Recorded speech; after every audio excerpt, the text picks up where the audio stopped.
Sometimes life takes us on journeys we never expected. Sometimes the decisions we make for our loved ones carry us into a completely different world. This is the story of a young woman ready to sacrifice everything for her family, only to be shaken by the truth. A story of love, sacrifice, and unexpected turns. Before we begin this incredible story, don't forget to like the video, subscribe to the channel, and let us know in the comments where you're listening from. My name is Ava Martinez. I'm 26 years old, and 3 days ago I made the hardest decision of my life. Now I'm sitting in the bridal suite of one of New York City's most luxurious hotels overlooking Central Park. I'm wearing a white lace wedding gown. My hands are trembling in my lap. Outside, the last rays of the sun shimmer on the windows of the skyscrapers across the park. The distant sounds of city life filter through the window. Everything looks perfect, but a storm is raging inside me. How did I get here? It all started 2 months ago. My father, Robert Martinez, owned a small custom cabinetry shop in Queens. We lived in a modest neighborhood, the kind with brick row houses and kids playing on the sidewalks. My mother, Maria, was a homemaker, and my 7-year-old sister, Sophia, was a junior in high school.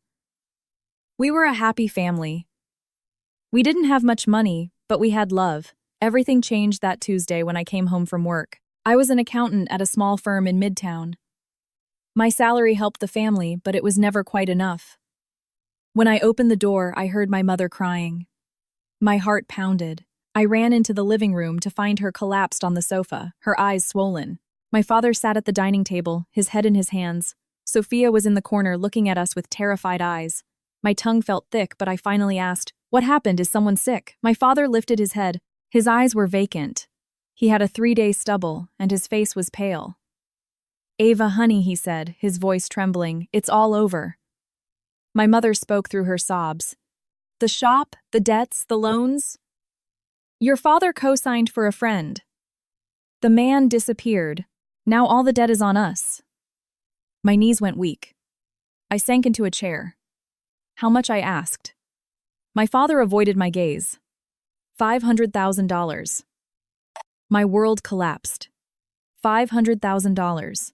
It was a fortune to us, an amount we could never save in a lifetime.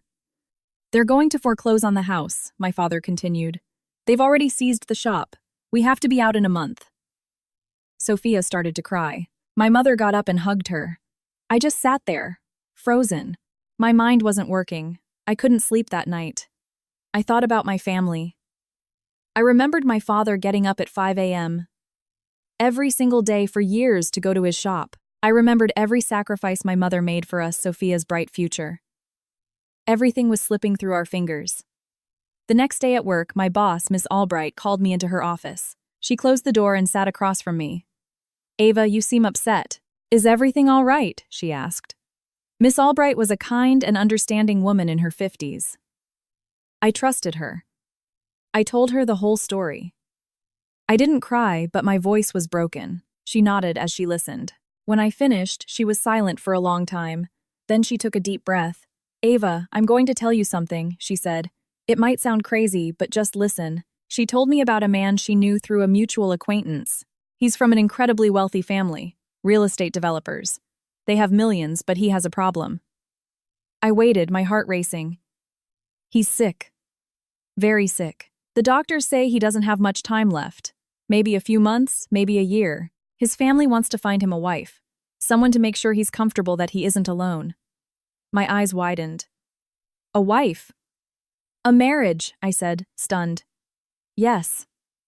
But it would be an arrangement. His family's wish. The man is old, frail. They just want someone to be with him. In return, they'll pay you and your family a very large sum of money. You could pay off all your debts." My head was spinning. "Are you being serious?" "Completely. Think about it, Ava. You could save your family. This man won't harm you. He just wants a companion in his final days." When I got home, I didn't say anything to my family. I thought about it for 3 days. Every night, the offer replayed in my mind. On one hand, it was terrifying. On the other, it seemed like the only way out for my family. On the 4th day, I walked into Miss Albright's office and said, "I accept." Within a week, everything was arranged. The man's family lawyers came. I signed a contract. A wedding date was set. My family was in shock. "Ava, what is this? Marrying a man you don't know," my father yelled. Dad, we have no other choice, I said. With this money, we'll pay off the debt and buy you a decent house. Sophia will go to college. Please just trust me. My mother cried, but in the end they agreed. What else could they do? The wedding ceremony was tiny, just immediate family. The groom, I never saw him. They said he was too sick to attend. We were married by proxy, a lawyer signing on his behalf. It was a strange, cold, emotionless ceremony. And now, here I am. The wedding night. A knock came at the door. Come in, I said, my voice barely a whisper. The door opened. An older woman with a stern expression walked in. I am Eleanor Kingston, she said, the groom's mother. My son is ready. You may go to his room. I stood up. My hands were ice cold. Mrs. Kingston led me down the hallway. With every step, I felt my legs tremble. We stopped in front of a door. She opened it and pushed me gently inside. The door closed behind me. The room was dark with only a soft light coming from a lamp in the corner. A figure was sitting on the bed, his head bowed. He wore a white medical mask over his face. His hands looked thin and bony. I walked slowly into the room, my head down. I swallowed hard. The man lifted his head. His eyes looked at me from behind the mask. He didn't speak, then slowly he raised his hand to the mask. My heart was beating wildly. I held my breath. The mask came down slowly. His face was revealed. I froze. This wasn't possible. The person I was looking at wasn't old. He didn't look sick at all. He was a young man, handsome with dark hair and deep, intense eyes. I knew him. It was Noah Kingston, a former classmate from college. My voice was gone. My mouth hung open. Noah stood up. There was a strange expression in his eyes. Hello, Ava, he said in a calm voice. The man you were trying to save is me. It felt like a lightning bolt had struck my brain. Nothing made sense. But they said you were sick. That you were old. I stammered. They lied. My mother arranged it. It was a plan. She devised a way to find you. Noah stepped closer. I wanted you to know the truth. My head was spinning. Why would you do something like this? Noah stopped. The expression in his eyes intensified. Because I've been in love with you for years, Ava. Since college. But I never had the courage to tell you. Then I lost track of you. We never saw each other again. When my mother found out your family was in trouble, she presented me with this opportunity. Tears welled in my eyes. I didn't know if I felt anger or shock. Did you play with my life? I screamed. No, Ava, this isn't a game. I truly love you. But I had to do it this way. Would you have married me otherwise? How else could I have paid your family's debts? I was shaken. My whole body was trembling. I turned and ran for the door. Ava, wait, Noah called after me, but I didn't listen. Tears streamed down my face as I ran down the corridor. I got into the elevator and went down to the lobby. The cold night air hit my face as I stepped outside. I looked out at the city lights. Questions swirled in my mind. Noah Kingston, my old classmate, the man who said he loved me, but who had deceived me. He had used his mother, his lawyers, this whole elaborate plan. So what was I going to do? The contract was signed. The money was transferred to my family. There was no going back. I pulled my phone out of my clutch. With trembling hands, I called my mother. Mom, I said, my voice breaking. Something complicated happened. I can't come home tonight. We'll talk tomorrow. My mom asked worried questions, but I calmed her down and hung up. I started walking. I walked along the edge of Central Park in my white wedding dress, tears streaming down my face. People were giving me strange looks, but I didn't care. What kind of marriage was this, beginning built on deception and manipulation? But was the look in Noah's eyes real? Did he really love me? I sat down on a park bench and buried my head in my hands. How was this story going to end? Would I go back to Noah, or would I leave everything and run away? I didn't know the answers. All I knew was that I was living through the most difficult night of my life. Don't forget to subscribe to the channel to not miss new stories. I couldn't sleep until morning. I sat in a small 2-4-hour cafe in the hotel lobby drinking tea and thinking. My eyes were fixed on the dark silhouette of the park, but my mind was elsewhere. Noah Kingston. Memories of our college years flashed before my eyes. We were both in the economics department at NYU. He was the quiet, introverted student, always buried in his books. I was more social, hanging out with my friends. We barely spoke, but I remember it now, the way he would look at me then quickly look away. He'd stand near me in line at the coffee shop but only say hi and nothing more. We sat at the same table in the library a few times. He would read, I would study. There was a silence between us, but it was a comfortable silence. After graduation, everyone went their separate ways. He moved away for a job. I stayed in New York. We never saw each other again. I started my career and continued living with my family. 5 years passed. And now, here I was, married to him, but everything was built on a lie. When morning came, I left the cafe. I took a cab back home to Queens. As the taxi entered my neighborhood, my heart ached. The narrow streets, the familiar neighbors. This was my home. I walked into my apartment building. I had my key, but I hesitated before opening the door. I took a deep breath and went inside. My mother was in the kitchen making breakfast. When she saw me, the knife fell from her hand. Ava, honey, she cried, running to me. She hugged me tight. Why are you here? Wasn't it your wedding night? What happened? Tears filled my eyes again. I hugged her back tightly. Mom, it's a long story. My father was in the living room reading the paper, but he jumped to his feet when he saw me. Sophia came out of her room, her hair messy, still half asleep. We all sat down in the living room. I told them everything. Noah's identity, the unmasking my discovery of the truth. My mother was in shock. My father slammed his fist on the table in anger. What kind of game is this? They deceived you. We'll have this marriage annulled, he shouted. Dad, we can't, I said in a tired voice. There's a contract. We took the money. We're legally bound. My mother started to cry. My daughter, we put you in this situation. It's all our fault. No, Mom, I said, taking her hand. This was my decision. I did it for you. But now, I don't know what to do. Sophia came and sat next to me. My little sister squeezed my hand.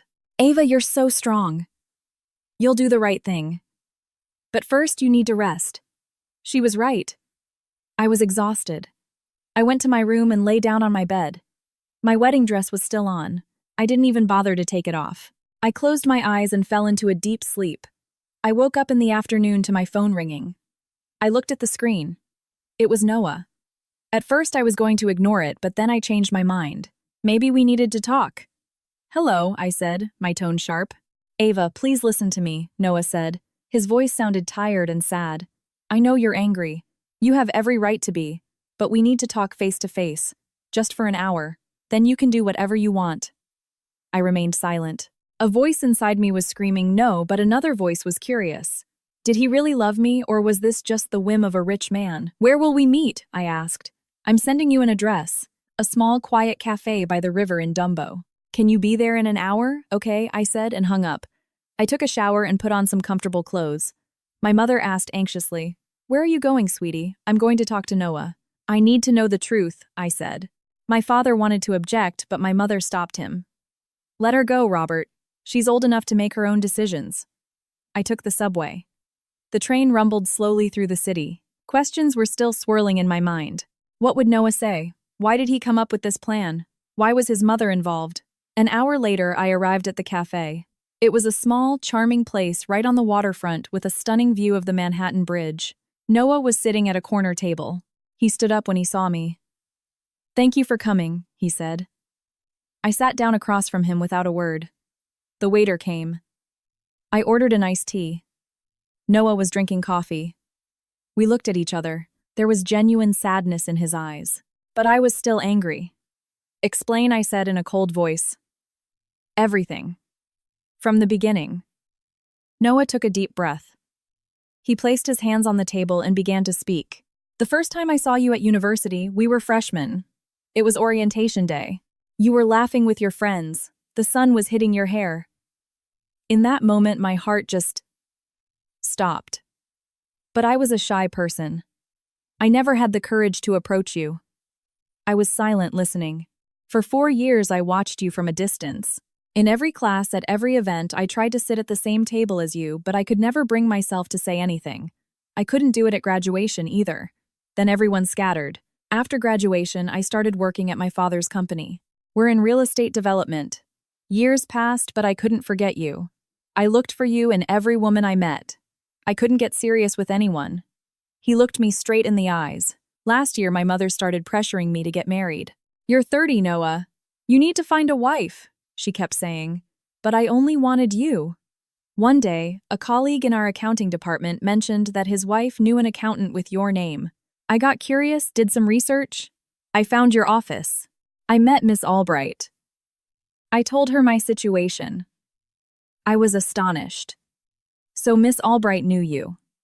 Yes. She helped me. I learned that your family was in a difficult situation. Your father's debts. That's when I thought of the plan. I slammed my hand on the table. The plan, to deceive me, Ava, please listen, he said, in a calm but firm voice. I know I did wrong, but what else could I do? If I had come to you directly and said, "Hi, we went to college together 5 years ago. I love you. Marry me." Would you have accepted I was silent? He was right. I wouldn't have. I didn't know him. My mother got involved in the plan. She played the role of the mother of an old sick man. We drew up a contract. We gave you the money to save your family. But my only goal was to marry you, to make you happy. Happy, I said with a bitter smile. You were going to make me happy by deceiving me. I know the beginning was wrong, but now we're married and I can show you my true feelings. I can prove that I love you. I shook my head. Noah, it doesn't work like that. Relationships are built on trust. You deceived me. How can I trust you? His eyes filled with tears. It was the first time I had seen him so vulnerable. You're right, but please give me a chance. Just 1 month. Live with me for 1 month, in our home. If you're still unhappy, we'll get a divorce. I won't ask for any of the money back, including what was given to your family. Something inside me softened. His voice was sincere, but I was still hesitant. A month is too long, I said. Then 1 week. Just 1 week. Then you decide. I looked outside. Seagulls were flying over the river. The waves lapped against the shore. Life went on. Maybe Noah was right. Maybe I should give him a chance. After all, we were married. A divorce could create even more problems. At the very least, I should get to know him. Okay, I said finally. 1 week, but in separate rooms. His face lit up. Of course. Whatever you want. After that day, I moved into Noah's apartment. It was a huge penthouse on the Upper East Side. Modern, luxurious, with a view of the park. My room was spacious and comfortable. It had everything. The first few days were awkward. We had breakfast together in the mornings, but hardly spoke. Noah would go to work and I would stay at home. I talked to my mom. My family had moved into their new house. It was smaller but nice. The debts were paid. Everyone was relieved. On the 3rd day, Noah came home in the evening and said something. Ava, let's go out tonight. For dinner. I want to get to know you better. I hesitated at first, but then I agreed. Maybe we needed to talk. We went to a small Italian restaurant in the West Village. It was cozy and romantic. Noah seemed relaxed, but I was still distant. Tell me something about yourself, Noah said. What are your dreams? What do you like to do? I thought about it. No one had asked me that in a long time. I used to love painting when I was a kid, but then I stopped. I couldn't find the time. Why did you stop? I don't know. Life got busy. Work, family responsibilities. Noah nodded. I understand. But maybe you can start again. There's an empty room in the apartment. It could be your studio. I was surprised. Are you serious? Very serious. You can do whatever you want, Ava. I just want to see you happy. That night on the way home, I felt comfortable with him for the first time. Maybe this man was really different. Maybe his intentions were good. On the 4th day, my mother called. Her voice was excited. Ava, you won't believe it. Sophia got a scholarship. She can go to college. She was crying with joy. I cried too. My sister's future was secure. I told Noah that evening. He was very happy too. That's wonderful news, Ava. I saw your family. They're all so happy. When did you see them? I asked, surprised. I stopped by during my lunch break today. I talked to your father. Had tea with your mother. I met Sophia too. She's a very sweet girl. I was stunned. Why did you go? Because they're my family now too. I'm married to you. I needed to get to know them. My heart warmed. Maybe Noah was truly sincere. On the 5th day, we went to a farmer's market together. We bought fresh vegetables and fruits. Noah was very natural. He was making jokes. I started to laugh too. People probably thought we were a happy couple. On the 6th day, Noah gave me a gift. A small box. Inside was a set of professional-grade oil paints and brushes. Tears filled my eyes. "Did you get this for me?" I asked. "Yes, because I want you to start painting again. I want you to follow your dreams." That night, we talked for a long time. About our lives, our pasts, our plans for the future. Noah told me about his company. He had big dreams. I told him about my childhood, how I used to spend time with my father in his workshop. The 7th day arrived. It was decision time. That morning, before Noah left for work, he asked me, "Ava, the week is over. Have you made your decision?" I looked at him. I had gotten to know him in this 1 week. Yes, the beginning was wrong. But he was a good person. He loved me. He loved my family. He valued me. "Noah," I said, "I still can't trust you completely. It's too soon, but I want to give this marriage a chance. A real chance." His face lit up. There was pure happiness in his eyes. "Really, yes. But slowly. Step by step." He approached me and took my hand. "Thank you, Ava. I promise I will never make you regret this." After that day, everything changed. We started acting like a real couple. Our breakfasts became longer. We cooked dinner together in the evenings, watched TV, talked. A month later, Noah's mother, Eleanor, invited us to dinner at the Kingston family estate in the Hamptons. It was a magnificent place. Mrs. Kingston had been cold to me at first, but she slowly started to warm up. Noah's father, William, was also at the table. He was a kind man. "Miss Ava, welcome to our family," Mr. Kingston said. "Noah is very devoted to you. I haven't seen him this happy in a long time." I smiled. "I'm happy too." "Mrs. Kingston looked at me. "I hope you understand my son. He's a sensitive boy." "I understand," I said sincerely. After dinner, Noah and I took a walk in the garden. The stars were shining in the sky. "Ava, I want to share something with you," Noah said. "I didn't do this marriage just to win you over. I love you, but I also want to build a real life with you. Children, memories, a future." I stopped and looked at him. His eyes were shining. "I want that too, Noah," I said softly. "But we need time. We need to get to know each other better." "I know. I'm not rushing. I just wanted you to know." On the way home that night, he held my hand. For the first time, his hand felt warm in mine.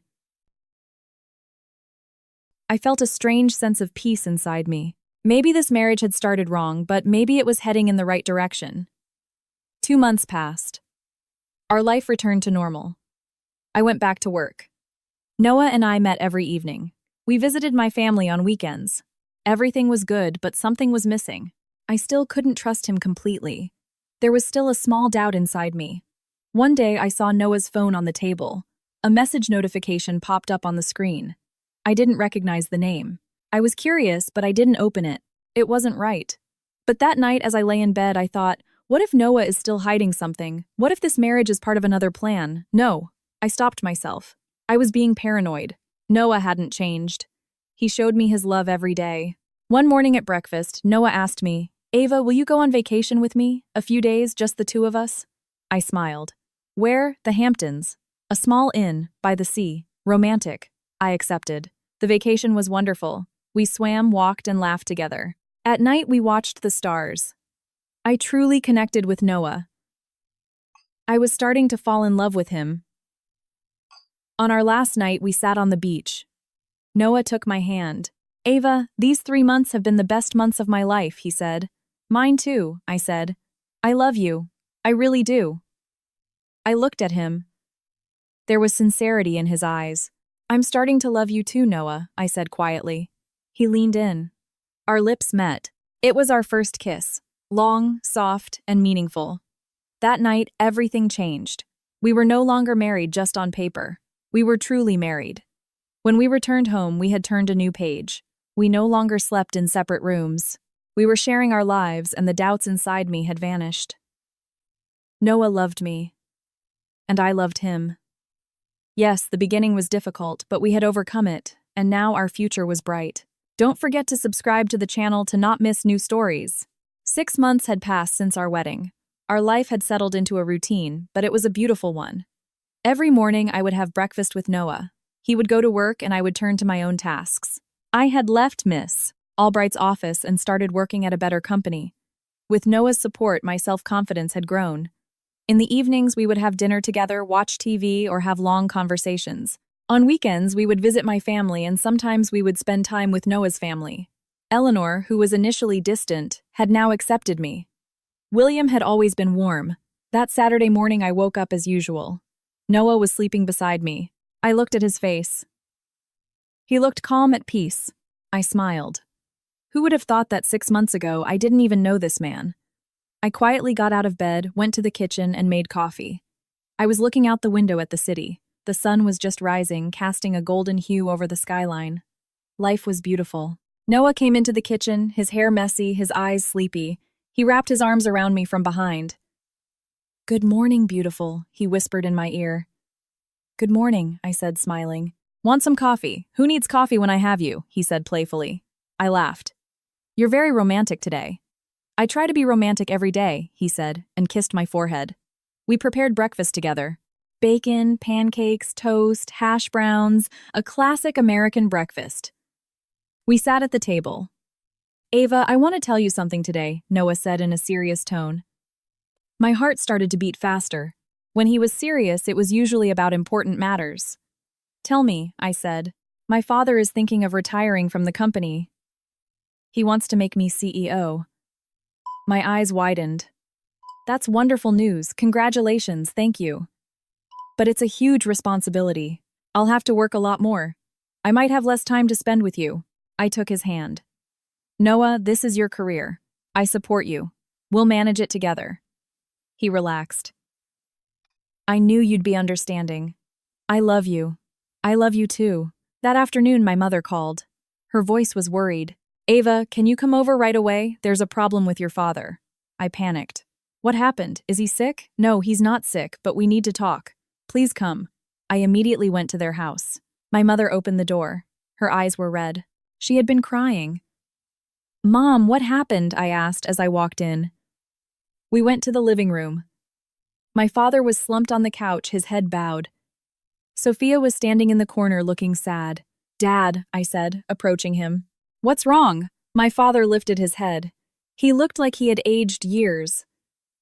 "Ava, honey, I'm ashamed of myself. An old friend came to see me today.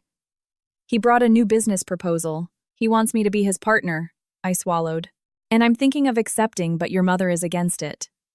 My mother interrupted. "Ava, your father got burned once. He co-signed a loan and we were all ruined. Now he wants to make the same mistake again." I looked at my father. "Dad, do you really trust this business?" "I do, honey. This man isn't like my old friend. He's a good, honest man I've known for years. We're going to open a cabinetry workshop. I'll go back to my old job. But Dad, there's a risk. What if something goes wrong again? I know, but I can't sit around doing nothing, Ava. Watching TV at home every day is killing me.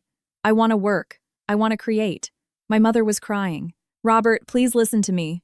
We have a new house. Our debts are paid. Why are you taking risks again?" My father stood up. "Maria, you don't understand. A man has to work. He has to provide for his family.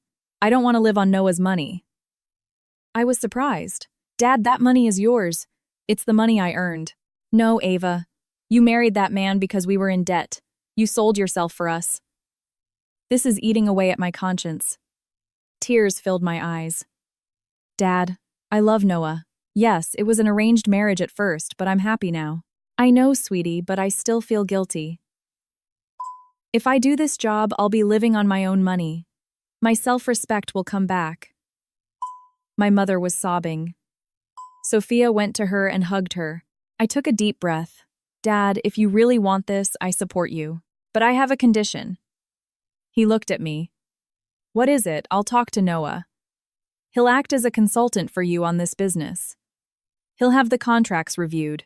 We'll check everything before you sign anything." "Deal." My father hesitated, then nodded. "Deal." When I got home, I told Noah everything. He was also concerned. "Ava, your father is a very well-intentioned man, but the business world is ruthless. He doesn't have the experience," he said. "I know. That's why we need your help. Please, Noah. Help him." He took my hand. "Of course I'll help. Let's meet with your father tomorrow.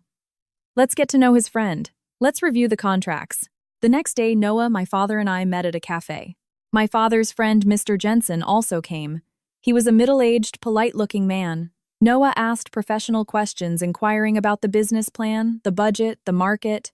Mr. Jensen answered patiently. He had brought the contract. Noah took it. Mr. Jensen, I'd like to have my lawyers review this contract. We'll get back to you, Noah said. Mr. Jensen seemed a little uneasy, but agreed. Of course, no problem. A week later, Noah's lawyers gave their report. The contract was clean, no problems. They had also researched Mr. Jensen. His background was solid. My father started the business. They rented a small workshop. The first few days were tough, but my father was happy. He came home tired but smiling every evening. A month later, they got their first orders. My father invited us to dinner that night. This is all thanks to you, he said, looking at Noah. You trusted me, you helped me. Noah smiled. We're just standing by a man who works for his family, Mr. Martinez. That night on the way home, I hugged Noah.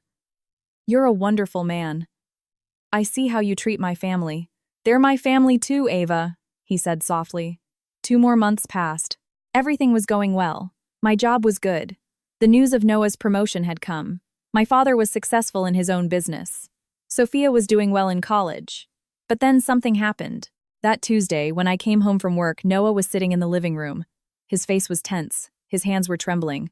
Noah, what's wrong? I asked, running to him. He looked at me. There was fear in his eyes. Ava, please sit down. I need to tell you something. My heart started to pound. I slowly sat down.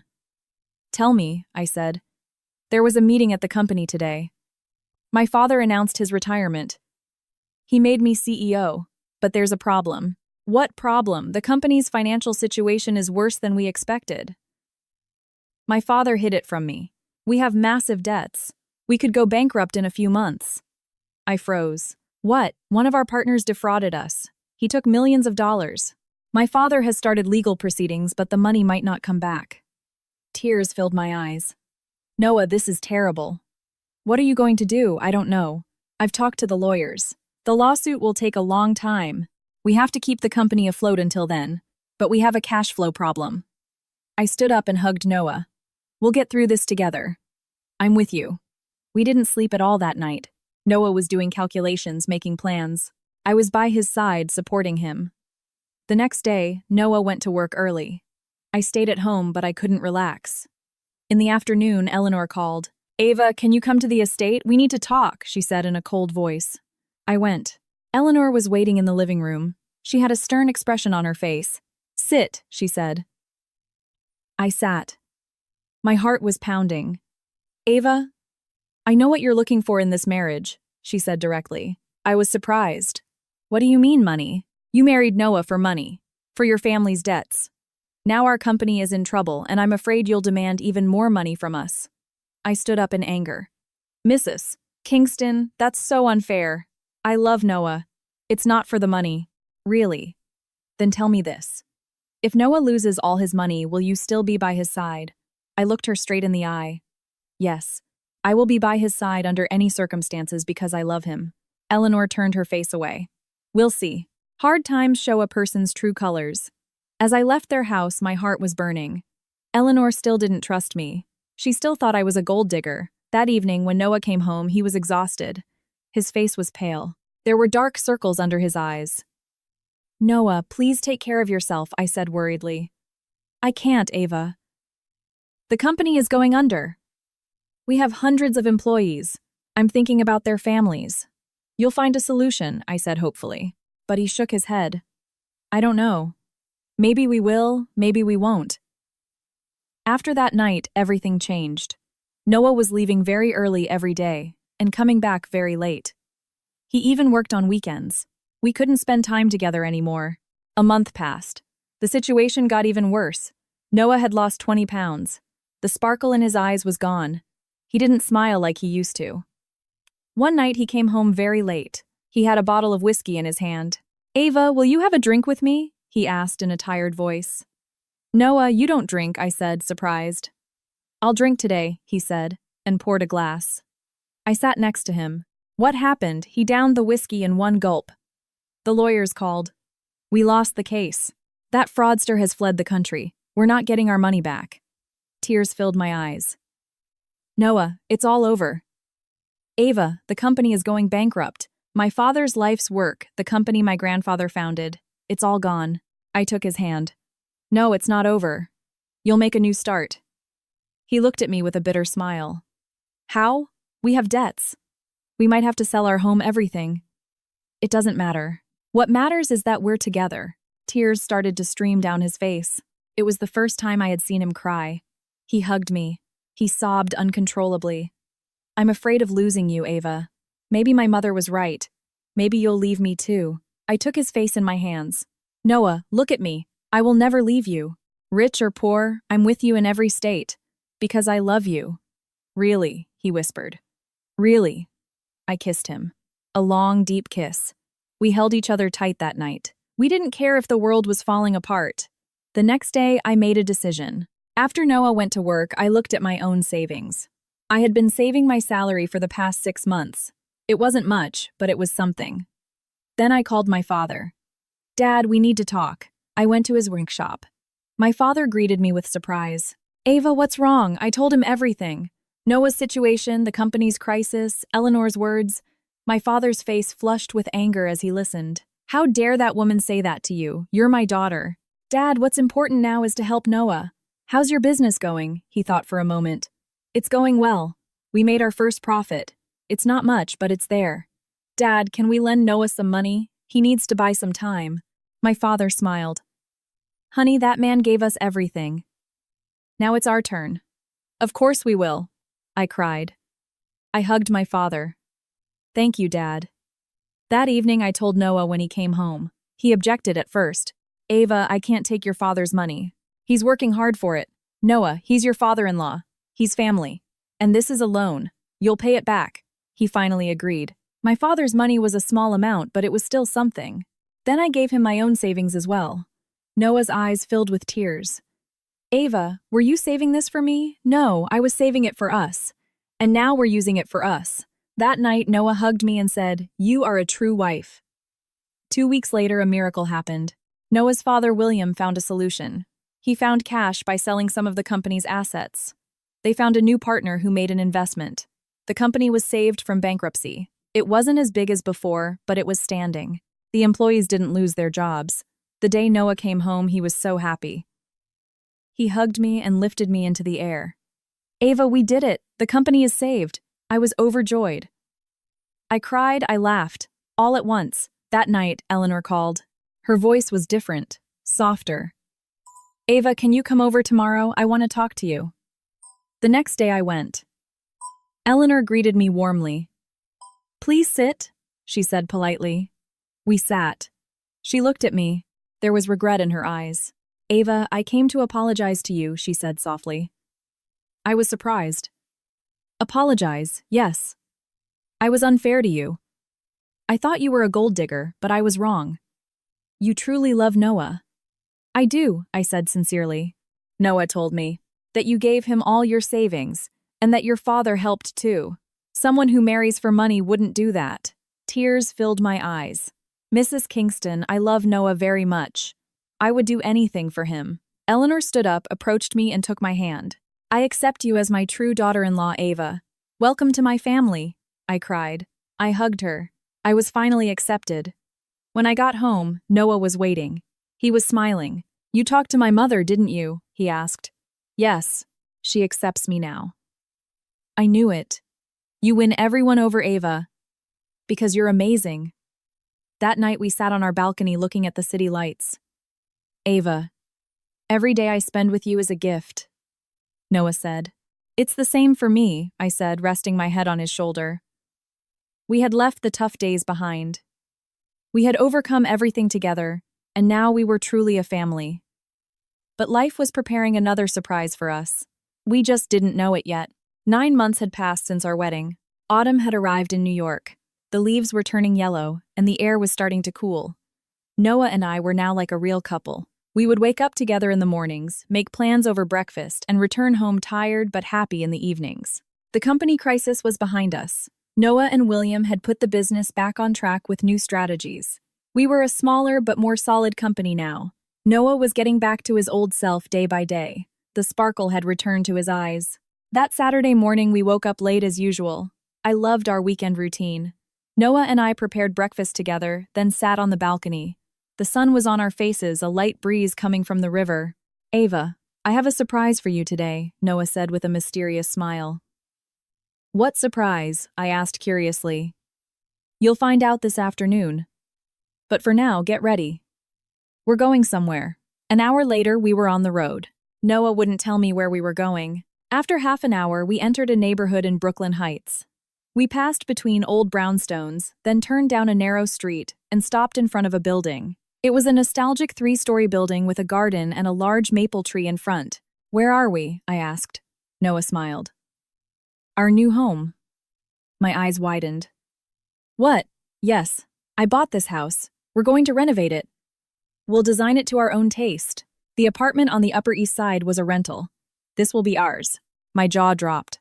I got out of the car and approached the house. I entered the garden. It was a bit neglected, but I could see the potential. Large windows, a spacious balcony, wooden details. "Noah, this is magnificent," I said excitedly. "Shall we look inside?" he said, taking out the key. We opened the door. The inside was empty but spacious. A large living room, a big kitchen, 3 bedrooms, 2 bathrooms. It needed painting and repairs everywhere, but I could already imagine it. "How did you find this place?" I asked. "I heard about it from a colleague. It was for sale. Come, I'll show you the best part." He took my hand and led me up the stairs to the 3rd floor. There was a small room there with very large windows overlooking the city skyline. "This will be your studio," Noah said. "You can paint here. The light is perfect." Tears filled my eyes. I hugged him tightly. "How can you be so perfect? I just want to see you happy," he said, stroking my hair. After that day, we went to the house every weekend making plans. We were choosing the colors for the walls, looking at furniture catalogs, talking about how we would arrange the garden. A month later, the renovation began. I would stop by the house every day, checking the workers' progress. Slowly, the house was taking shape. The walls were being painted, the ceilings repaired, the woodwork polished. Around that time, something else happened. I started feeling strange. I had morning sickness. I got tired easily. Certain smells bothered me. One day, on my way home from work, I saw a pharmacy. I went inside. I hesitated, but then I bought a pregnancy test. When I got home, Noah hadn't arrived yet. I went into the bathroom. I took the test. The waiting time was 3 minutes, but it felt like 3 hours to me. The result was positive. I was pregnant. I sat down on the floor. My hands were trembling. I was pregnant. Noah and I were going to have a baby. I didn't know if I was crying from joy or fear. It was both. A baby. Our baby. The door opened. Noah was home. "Ava, I'm here," he called out. I hid the test. I wasn't ready to tell him yet. I needed to go to the doctor and be sure first. "You're here," I said, coming out of the bathroom. I had washed my face, but my eyes were still red. "Were you crying?" he asked with concern. "What happened?" "No, it was just an emotional day," I said, smiling. He looked at me suspiciously, but didn't press the matter. The next day, I took the day off from work and went to the doctor. I had an examination and blood tests. The female doctor was cheerful. "Congratulations, Mrs. Kingston. You're 6 weeks pregnant," she said. I cried again with happiness. This time it was purely from joy. "Is everything normal?" I asked. "For now, everything looks great, but you'll need to come for regular checkups. I'm prescribing some vitamins." When I got home, I thought about how I would tell Noah. It had to be something special. That evening, I prepared dinner, making all his favorite dishes. I set the table beautifully. Noah was surprised when he came home. "Wow, what a beautiful dinner. Is it a special occasion?" he asked. "Maybe," I said, with a mysterious smile. We talked normally throughout dinner. Work the house, our families. Then I brought dessert. I placed a small note next to the plate. Noah took the plate, saw the note, opened it, and read it. "Soon we will be 3. He lifted his head, his eyes wide with surprise. "What does this mean?" I smiled. "I'm pregnant, Noah. You're going to be a father." He froze, dropping the note. Then his face lit up. He jumped to his feet, ran to me, picked me up, and spun me around. Really? Are you really pregnant? Yes. The doctor confirmed it. I'm 6 weeks along. He put me down. His eyes were filled with tears. He placed his hand on my stomach. Nothing was visible yet, but he was touching it as if he could feel the baby. Ava, this is the best news. I'm going to be a father. We're going to be parents. We kissed, we cried, we laughed. All at once. That night we talked for a long time, thinking of names. How the room would be, where to put the crib, which doctor to go to. We planned everything. The next day, Noah told his family. Eleanor was overjoyed. I'm finally going to be a grandmother, she exclaimed. William was very happy too. I told my family as well. My mother cried. My father was proud. Sophia was very excited. I'm going to be an aunt, she said. The days passed quickly. The house renovation was finishing. My belly was starting to grow. Everything was so beautiful. But then one day, something unexpected happened. I was in my 3rd month. I was at work when my phone rang. It was an unknown number. Hello, I said. Mrs. Kingston, this is Detective Johnson from the 109th Precinct. My heart started to race. Yes, hello. It's about your father, Robert Martinez. You need to come to the station. My world collapsed. What happened? Is something wrong with my father? We can't talk over the phone. Please come. I immediately left work. With trembling hands, I called Noah. Noah, something happened to my dad. I have to go to the police station. I'm coming too. I'll be there in 10 minutes. The precinct was in Queens. I waited for Noah. We went in together. Detective Johnson took us to a small room. Please sit, he said in a serious voice. We sat. My heart was pounding like a drum. Mr. Martinez is currently giving a statement. There's a complaint against his business partner, Mr. Jensen. Forging contracts, fraud. Your father was his partner. I was in shock. What?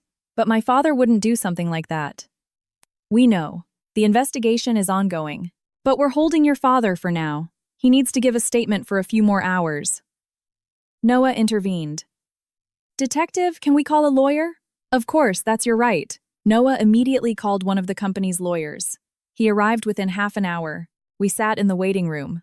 My mother and Sophia had also arrived. My mother was crying. Ava, how did this happen? Your father is an honest man. He wouldn't deceive anyone, she sobbed. I know, Mom. There must be a mistake. Hours passed. Finally, my father came out. His face was pale and tired. Dad, I cried, running to him. He hugged me. Are you okay, honey? Is the baby okay? We're fine, Dad. What happened? Jensen disappeared, Ava. He defrauded the clients and took our money. Now they're blaming me too. Noah intervened. Mr. Martinez, the lawyers are handling it. We'll prove your innocence. But the company is finished. All our money is gone. We're back to where we started. Tears filled my eyes. Not again. This time it was worse. My father was older. He couldn't start over. When we got home, everyone was devastated. Noah was talking to the lawyers on the phone all night. The next day, the legal process began. My father was trying to prove his innocence, but Jensen had fled the country. The clients were also blaming my father because he was listed as a partner. Within 2 weeks, the situation worsened. The court's decision came. My father was held jointly responsible with Jensen. He had to pay damages. $300,000, my father said that night. The same amount, the same nightmare. But this time was different. There was no house to sell. The workshop was closed. They had nothing left. Noah immediately stepped in. Mr. Martinez, the money is no object. I'll pay it. My father shook his head. No, Noah, I can't accept it this time. You helped once. This time I have to stand on my own 2 feet. But how? How will you find $300,000? My father looked at my mother. Her eyes were full of tears. She knew something. Ava, we didn't tell you something, my father said slowly. Your mother has an old property, a small plot of land outside the city inherited from her mother. We'll sell it. My mother sobbed. That land is my only memory. My mother entrusted it to me. But we have no other choice. My heart pounded. Mom, no, that land is yours. Don't sell it. Honey, I won't let your father go to jail. I will sell it. No one slept that night. Everyone was silent, lost in thought. The next day, they found a buyer for the land. It was a quick transaction. 3 days later, the money was in their hands. My father paid the damages, but now they had nothing left. Just their house. That was it. No job, no money, no future. My father changed after that day. He sat at home every day, unemployed, hopeless. He would watch TV and stay silent. My mother cried. Sophia was sad. I was also very affected. I was pregnant. I wasn't supposed to be stressed, but I couldn't help it. One day I went for a doctor's checkup. The doctor was concerned. Mrs. Kingston, your blood pressure is high. You need to stay away from stress. It could harm the baby. I was scared. But how? My family was in a very difficult situation. I understand, but you need to take care of yourself. Rest, stay calm. When I got home, I told Noah.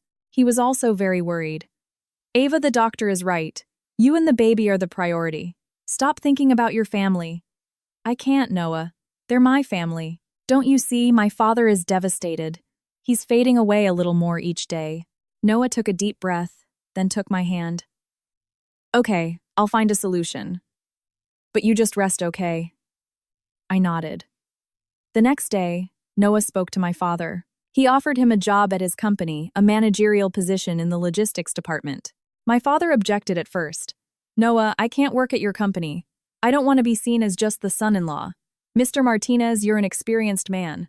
You'll be an asset to the company. This isn't just help, it's a real job. My father thought about it, then accepted. He started work a week later. The first few days were difficult, but then he adapted. The employees liked him, and my father started to feel good about himself. My mother was also relieved. Now there was money, there was hope at home. I also calmed down. My blood pressure returned to normal. Everything was fine with the baby. Another month passed. My belly had grown. It was time to find out the gender. We went to the doctor. Noah was with me. They did an ultrasound. Congratulations. You're having a boy, the doctor said, smiling. Noah's face lit up. My son. I'm having a son. On the way home in the car we talked. What should we name him? Noah asked. I thought for a moment. How about Robert, my father's name? That way we'll honor him. Noah smiled without taking his eyes off the road. Perfect idea. Robert Kingston. He'll carry the names of his grandfather and my grandfather. That evening we had dinner with our families. We announced both the gender and the name. Everyone was very happy. Eleanor hugged me. Ava, you've brought so much to this family. Happiness, love, and now a grandson. Thank you, Mrs. Kingston, I said sincerely. William also came to us. Choosing the name Robert is very meaningful. You've honored both your father-in-law and my father. My father was sitting in the corner, his eyes filled with tears. I went to him and hugged him. Dad, are you okay? I'm more than okay, honey. My grandson will have my name. There can be no greater honor. Everyone was happy that night. We had left the difficult days behind. Beautiful days were waiting for us now. Our new house was also ready. Moving day arrived. Noah and I carried boxes together, arranged the furniture. The baby's room was also ready. Blue walls, a small crib toys. I looked out at the city from the balcony. The sun was setting. Noah came up behind me and hugged me, placing his hands on my belly. This is our home, he said softly. You, me, and soon Robert. I smiled. Yes, our home. Life was sometimes difficult. Sometimes it knocked us down, but with family, love, and togetherness, everything could be overcome. We had proven that. I was in my 9th month. My belly was huge. Walking had become difficult.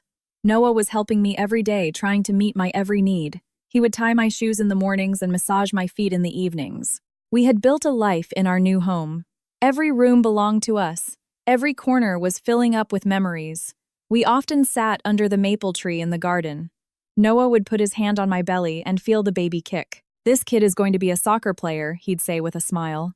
Look at how he kicks. I would laugh. Maybe he'll be a businessman like you. You never know. No, it doesn't matter what he becomes. As long as he's happy and healthy, that's enough. That Wednesday morning I woke up as usual. But this time something was different. My back was aching. I had contractions. Noah, I think it's starting, I said, trying to stay calm. Noah jumped out of bed. What now? Okay, stay calm. I've got the bag. We're going to the hospital. The hospital bag was ready. We had planned everything. We got in the car and went to the hospital. Noah was very excited on the way. His hands were trembling on the steering wheel. Noah, calm down. You're more nervous than I am, I said, laughing. I know, but this is a huge moment. I'm becoming a father, Ava. I'm becoming a father. When we arrived at the hospital, the delivery team was ready. They examined me. The doctor smiled. It's still early. You have a few more hours. Relax. Walk around a bit. Noah walked with me in the corridor. We stopped with every contraction. We breathed. Noah held my hand the whole time. You're so strong, he'd say. You can do this. In the afternoon, our family started to arrive. My mother, father, Sophia, Eleanor, and William all came.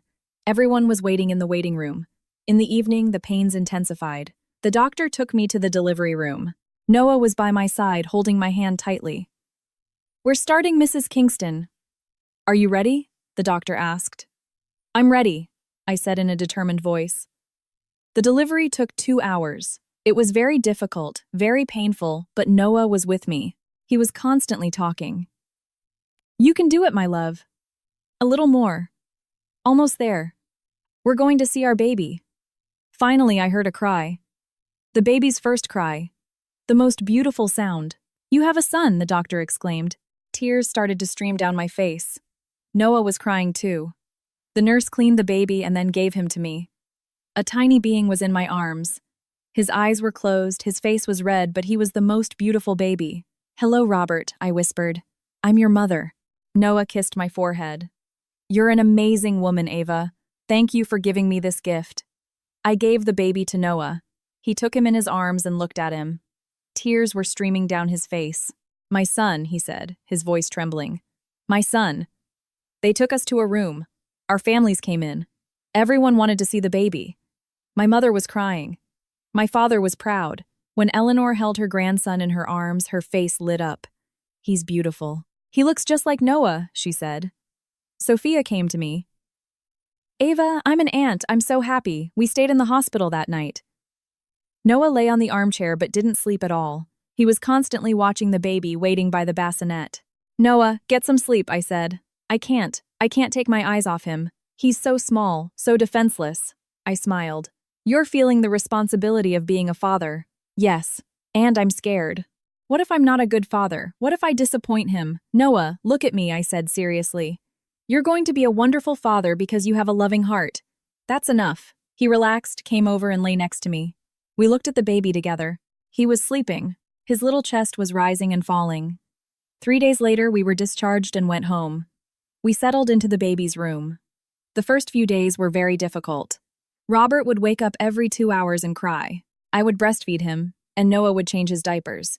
We couldn't sleep at all, but we were happy. Every smile, every sound was a miracle to us. A month later, we invited our families over for a small celebration. Everyone brought gifts, baby clothes, toys, books. My father held the baby in his arms. There was a special light in his eyes. Robert, he said softly, you carry my name. I hope you become a person who will make me proud. He kissed the baby. I got very emotional at that moment. My father's life had been hard. He had gone through a lot, but now he was at peace with his grandson.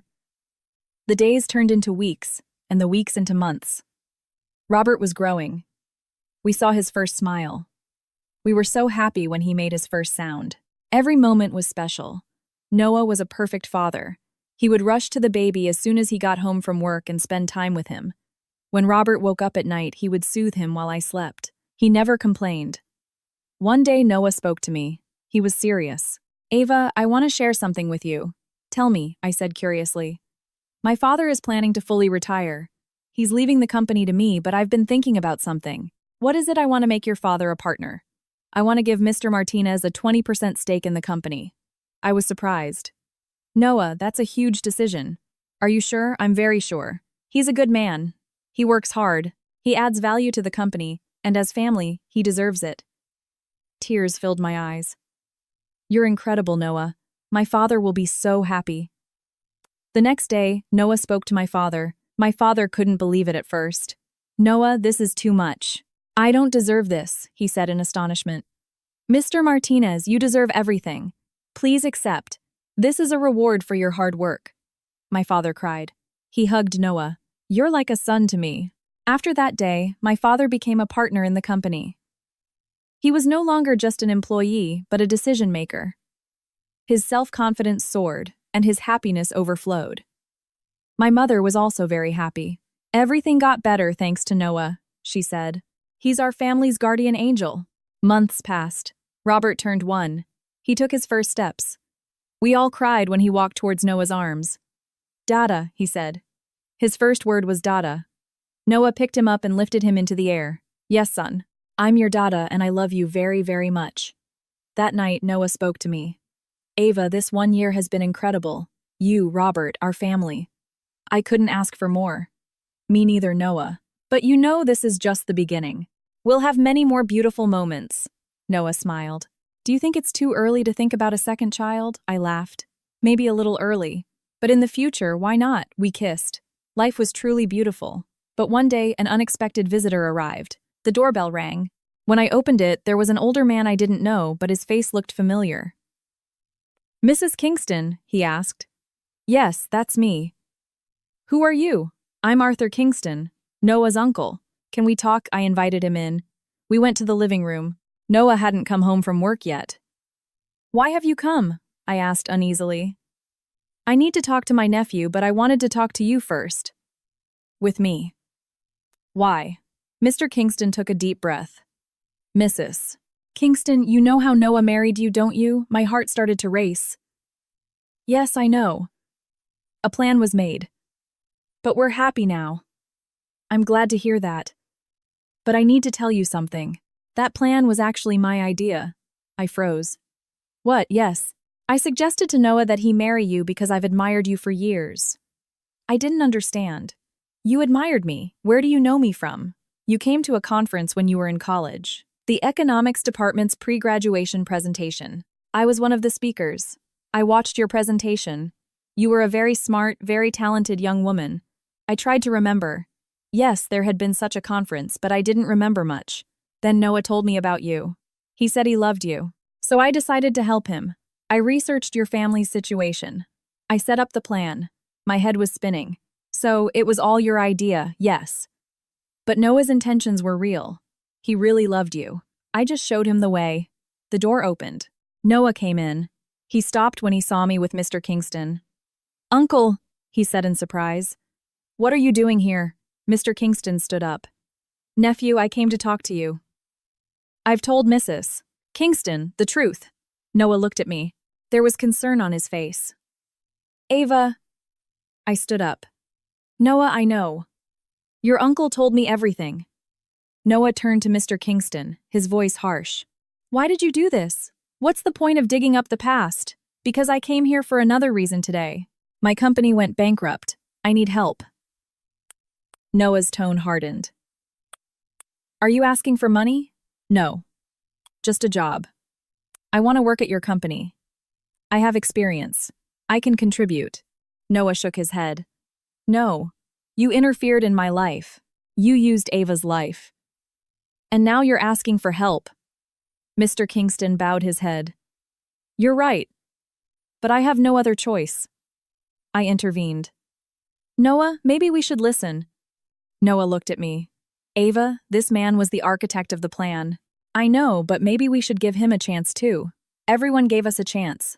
Remember, your mother to me to my father, you to me. Noah paused, thinking. Uncle Arthur, I said, turning to him. What is your situation? Mr. Kingston explained. His company had gone bankrupt. He had lost his house. He was living alone. Noah listened silently, then took a deep breath. Okay, I'll give you a chance, but I have conditions. You'll work at the company, but our relationship will be strictly professional. You will not interfere with my family. Do we have an agreement? Mr. Kingston was relieved. Agreed. Thank you, nephew. That night Noah spoke to me. Ava, did you really forgive Uncle Arthur? I thought about it. I don't know, but being angry won't change anything. It's thanks to him that I met you. Robert was born. Maybe everything happened for a reason. Noah smiled. You are so wise and so forgiving. Life is short, Noah. I don't want to spend it with grudges. Months passed. Uncle Arthur started working at the company. He was distant at first, but then he warmed up to the family. He would play with Robert and sometimes have dinner with us. One day he came to me. He was serious. Mrs. Kingston, I came to apologize to you. I interfered in your life without permission. I want you to forgive me. I looked at him. There was regret in his eyes. Mr. Kingston, I've forgiven you because the outcome was happiness. But don't ever do something like that again. I promise. From now on, everyone should live their own lives. After that day, Uncle Arthur became a part of our family. Robert started calling him Grandpa Art. Noah also gradually softened. 2 more years passed. Robert turned 3. He was talking, running, singing songs. Our house was filled with the sounds of a child. One evening, Noah gave me a gift. A small box. "What's this?" I asked curiously. "Open it and see." I opened it. Inside was a beautiful necklace, a small gold heart. Inside the heart, Ava was engraved. "Noah, this is beautiful," I said. "Look inside." I opened the locket. Inside was a tiny photograph. Our wedding photo. "Everything started that day," Noah said. "Yes, it started wrong, but it reached the most beautiful end. I love you, Ava. Every day I love you more." Tears filled my eyes. "I love you too, Noah." We kissed. A long, deep kiss. That night, we sat on the balcony looking at the city lights. The stars were shining, the moon was bright. "Ava, sometimes I think," Noah said, "what if I hadn't married you? What if we hadn't made that plan? Maybe we would have met some other way," I said. "Maybe fate would have brought us together." "Do you believe in fate?" "I do now. Because our story was fate." Noah took my hand. "Then let's thank fate." "No, Noah. Let's thank each other. Because we built this relationship. We fought. We won." He smiled. "You're right. We're a team." Just then, Robert called out from inside. "Mommy, Daddy, come here." We laughed, got up, and went inside. Robert was playing with his toys in his room. "What is it, sweetie?" I asked. "Let's play together," he said with innocent eyes. Noah sat next to him. "Okay, son. What are we playing, family game? You're the daddy, Mommy's the mommy, and I'm the baby." We laughed. We already were, but we played anyway. The next year, Sophia got married. Then she had a baby too. Our families were growing. My father was very successful at the company.